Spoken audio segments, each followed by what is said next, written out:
안녕하세요. 이번 영상에서는 데이터 플로우를 사용해 관계형 데이터베이스에서 빅쿼리로 ETL 실행을 주제로 핸즈온 랩을 진행하겠습니다. 전 엠클라우드 브릿지의 김민선 선임입니다. 핸즈온 랩의 개요를 설명을 하고 실습을 진행하겠습니다. 이번 핸즈온 랩은 OLTP 관계형 데이터베이스에서 데이터 플로우를 사용해 빅쿼리로 ETL 하는 것이 주된 주제입니다. OLTP는 트랜잭션 데이터를 처리하는 것으로 정규화된 스키마를 갖습니다.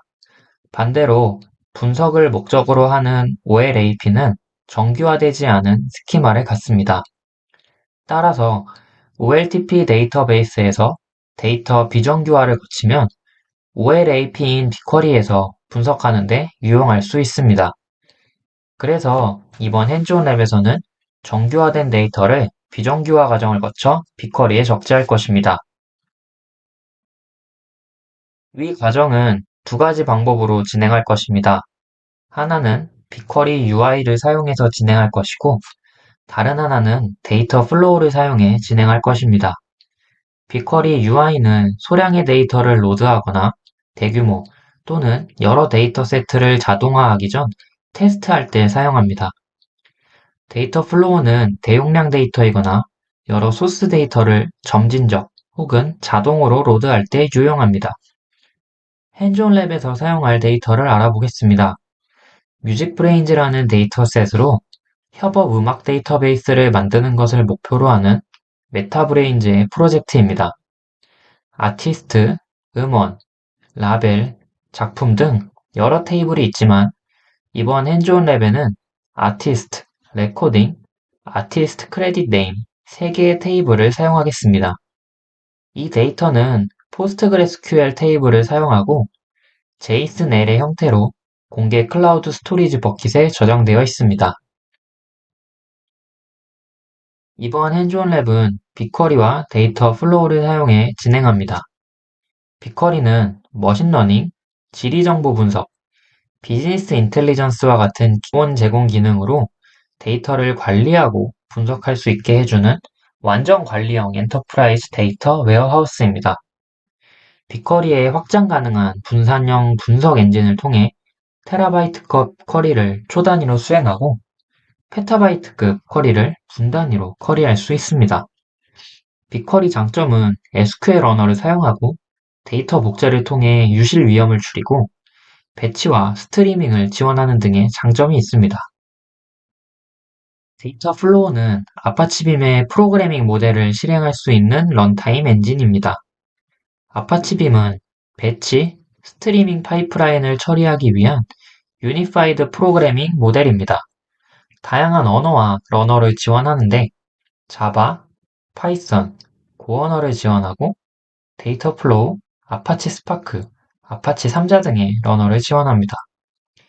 아파치빔의 목표를 한마디로 표현하면 원하는 언어로 작성해서 원하는 러너에서 수행하도록 해주자입니다. 데이터 플로우의 장점은 설정과 운영이 필요 없는 매니지드 서비스고 오토 스케일링과 리밸런싱 기능이 있는 것입니다. 오토 스케일링은 필요한 만큼 컴퓨팅 자원을 끌어다가 빠르게 연산을 끝낼 수 있습니다. 예를 들어 오전 10시에 100만큼을 처리하다 오후 1시에 부하가 600으로 늘어나면 그만한 양의 컴퓨팅 파워를 더 투여해 늘어나는 부하에 따라 탄력적으로 대응이 가능하게 합니다. 리밸런싱은 작업을 골고루 분배해줍니다. 특정 노드의 연산이 느려진 경우, 느려진 노드의 데이터를 다른 연산이 끝난 노드로 나눠서 재배치하여 전체 연산 시간을 줄일 수 있습니다. 그럼 실습을 진행하겠습니다. 먼저 빅쿼리를 사용한 ETL을 진행하겠습니다. 앞서 말씀드렸듯이 분석을 목적으로 소량의 데이터를 로드하거나 대규모 데이터를 사용하기 전 프로토타입 형태로 사용합니다. 우선 데이터셋을 만들겠습니다. 프로젝트 옆 점 3개를 누른 뒤 데이터세트 만들기를 클릭하고 아이디에 뮤직브레인즈를 입력합니다.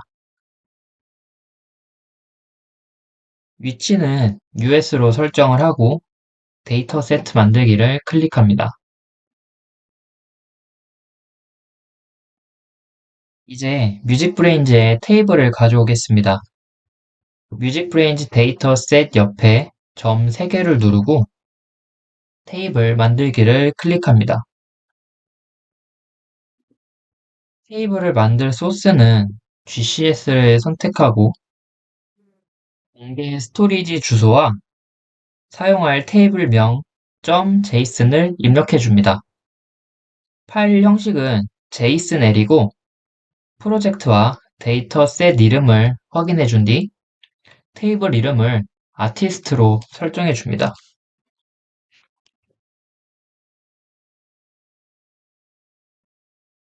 스키마는 텍스트로 편집을 선택하고 JSON 형태로 스키마를 입력하고 테이블을 만들어 줍니다.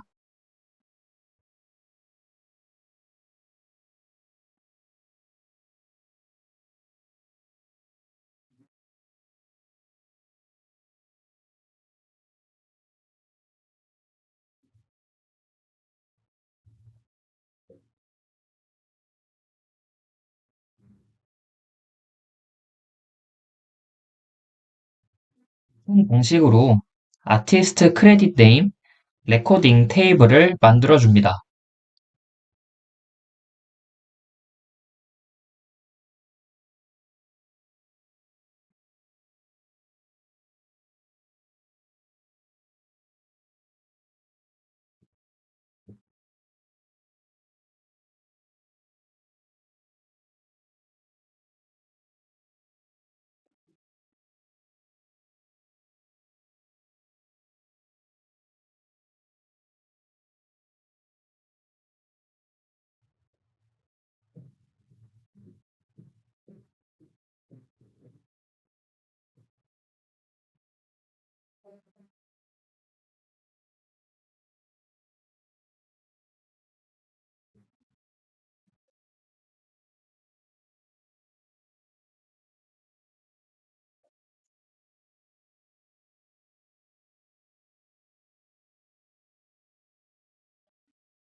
테이블이 모두 만들어졌으면 데이터를 잠깐 살펴보겠습니다.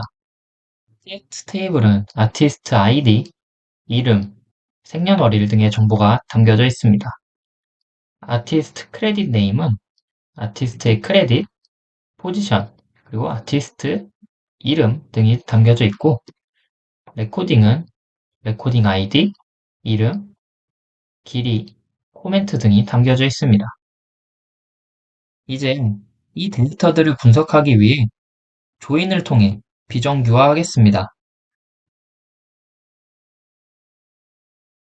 쿼리를 입력한 후 더보기, 쿼리 설정, 쿼리 결과의 대상 테이블 설정, 데이터 세트에 뮤직 브레인즈를 입력하고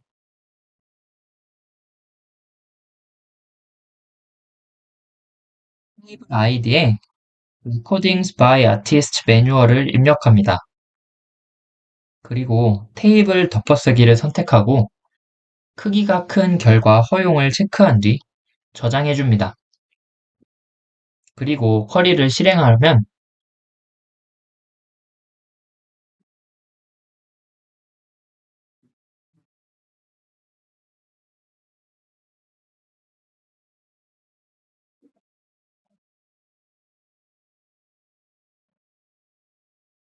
Recording by Artist 매뉴얼 테이블이 만들어지면서 쿼리 결과가 저장이 됩니다. 혹은 쿼리 결과에서 결과 저장, 빅쿼리 테이블, 데이터 세트 앱 뮤직, 브레인즈를 입력하고 테이블 명을 입력을 한다면 같은 결과를 얻으실 수 있습니다. 이제 데이터 플로우를 사용해 ETL을 진행하겠습니다. 먼저 파이프라인 다이어그램을 살펴보겠습니다.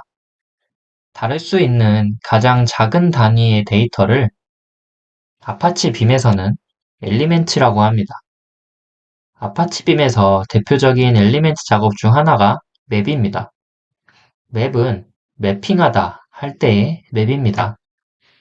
맵 엘리먼트는 사용자가 정의한 함수 또는 연산 집합을 처리하려는 데이터셋의 모든 요소에 매핑하여 변환된 요소로 새 데이터셋을 생성하는 과정입니다. 그룹 바이 키는 특정 키를 기반으로 데이터 요소를 구성하고 그룹화하는 데 사용되는 개념입니다. 데이터 요소 모음이 있고 공통 속성이나 키를 기준으로 그룹화하려는 경우에 유용한데 이너 조인을 사용해 테이블을 비정규화하기 때문에 유용한 연산입니다. 플랫 맵은 데이터셋 각 개별 요소에 변환을 적용하는 동시에 잠재적으로 여러 출력 요소를 생성하는 개념입니다. 단순 맵보다 더 유연한 방식으로 데이터 요소를 변환하고 확장하려는 경우에 유용합니다. 따라서 위 파이프라인은 테이블을 읽고 연산하고 그룹화하는 과정을 반복적으로 거친 뒤 빅쿼리로 데이터를 저장하게 됩니다. 위 과정은 자바로 작성이 되었고 구글 클라우드 플랫폼 GitHub에 저장되어 있습니다. 이제 클라우드 쉘을 통해 프로세스를 진행하겠습니다.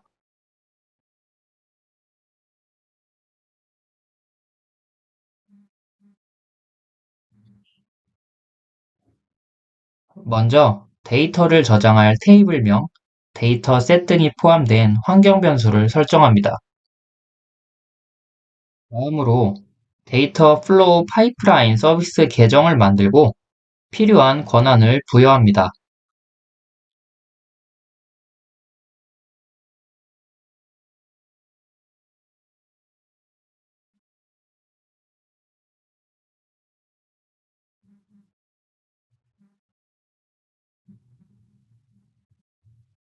데이터 플로우 파이프라인에서 임시 파일에 사용할 버킷을 만들고 버킷에 오너 권한을 부여합니다.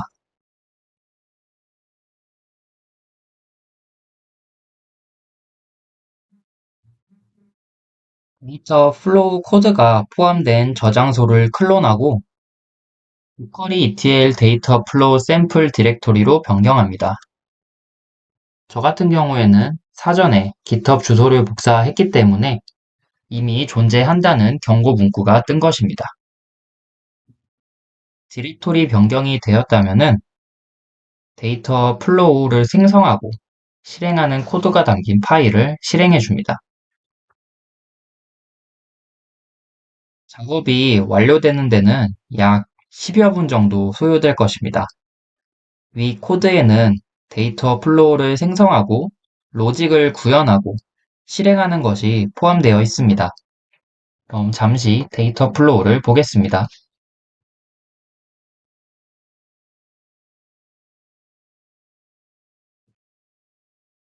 첫 번째, 데이터 플로우가 만들어지는 것을 보실 수가 있습니다.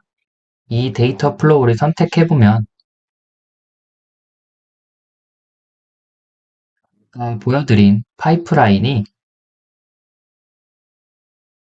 실행되는 것을 보실 수가 있습니다. 이 과정은 약 10분에서 20분 정도 걸릴 것입니다.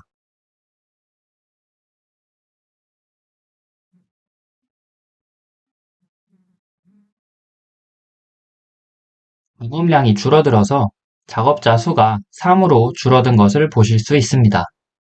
네, 다시 최근 작업자 상태를 보시면은 현재 진행적인 속도를 기준으로 2로 줄였다가 다시 3으로 늘린다라는 문구를 보실 수가 있습니다. 작업이 완료가 되었고 14분 5초가 걸린 것을 보실 수 있습니다. 이제 빅쿼리에서 적재된 데이터를 확인해 보겠습니다.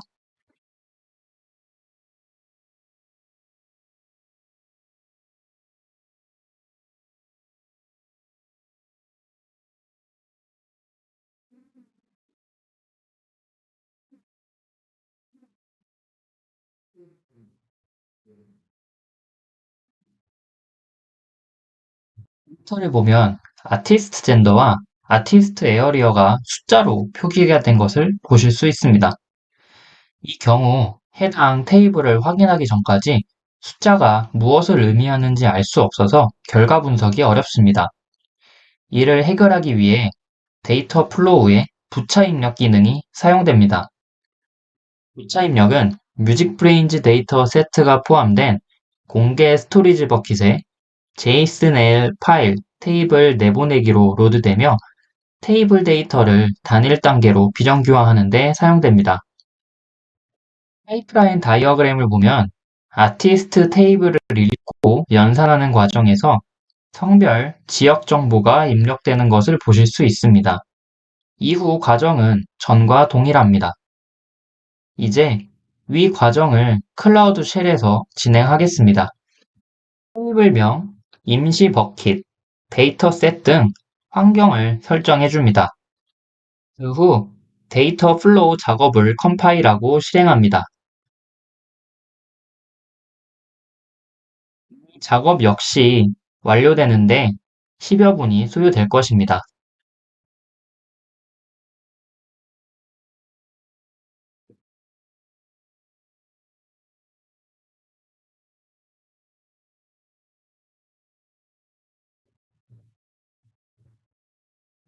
두 번째 데이터 플로우가 만들어지는 것을 보실 수가 있고, 이거를 클릭해 보면 데이터 파이프라인 다이어그램을 토대로 데이터가 쌓이는 과정을 보여줍니다.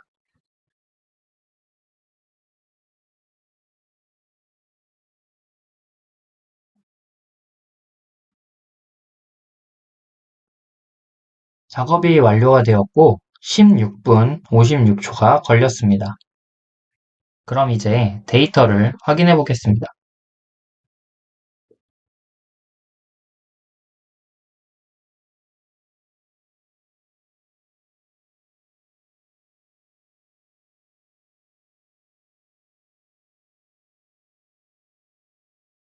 테이블은 Recordings by Artist Data Flow Side Input 이라는 테이블에 적재가 되었고요.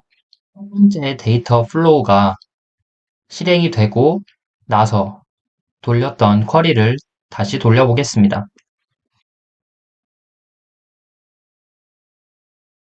이번엔 젠더와 에어리어가 숫자가 아닌 데이터 값으로 들어온 것을 확인을 하실 수가 있습니다. 마지막 과정은 빅쿼리의 특징 중 하나인 중첩 필드를 사용해 테이블 스키마를 만드는 파이프라인을 실행하겠습니다. 전체적인 구조는 이전과 비슷한데 부차 입력이 뒤에서 실행되는 것이 차이입니다.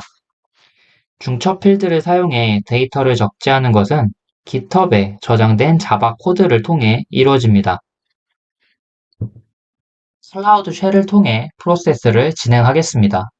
테이블명, 임시 버킷, 데이터셋 등 환경 설정을 합니다.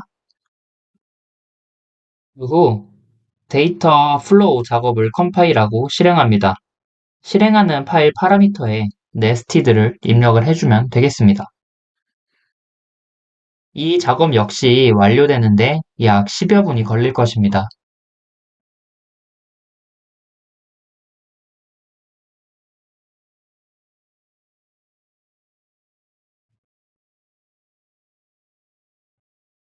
세 번째 데이터 플로우가 만들어지고 있습니다.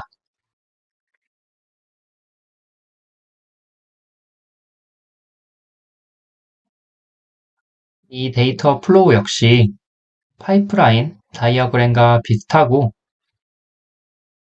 보시면은 join result nested라고 네스티드가 실행이 되는 것을 보실 수 있습니다. 작업이 완료가 되었고 14분 57초가 걸린 것을 보실 수 있습니다. 이제 테이블로 가서 데이터를 확인해 보겠습니다.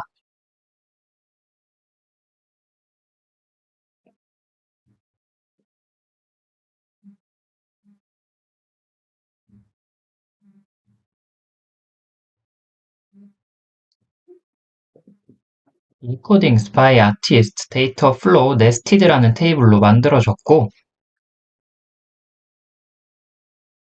트럭에서 값을 추출하는 쿼리를 실행한 후 추출된 값을 사용해 결과를 필터링합니다.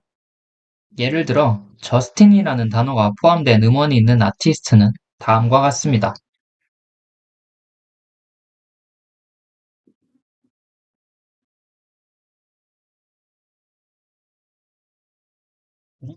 데이터를 적재하면 이후 머신러닝에 활용할 수 있고 분석을 통해 인사이트를 발굴할 수 있을 것입니다. 이것으로 데이터 플로우를 사용해 관계형 데이터베이스에서 빅쿼리로 ETL 실행을 주제로 한 핸즈온 랩을 마치겠습니다.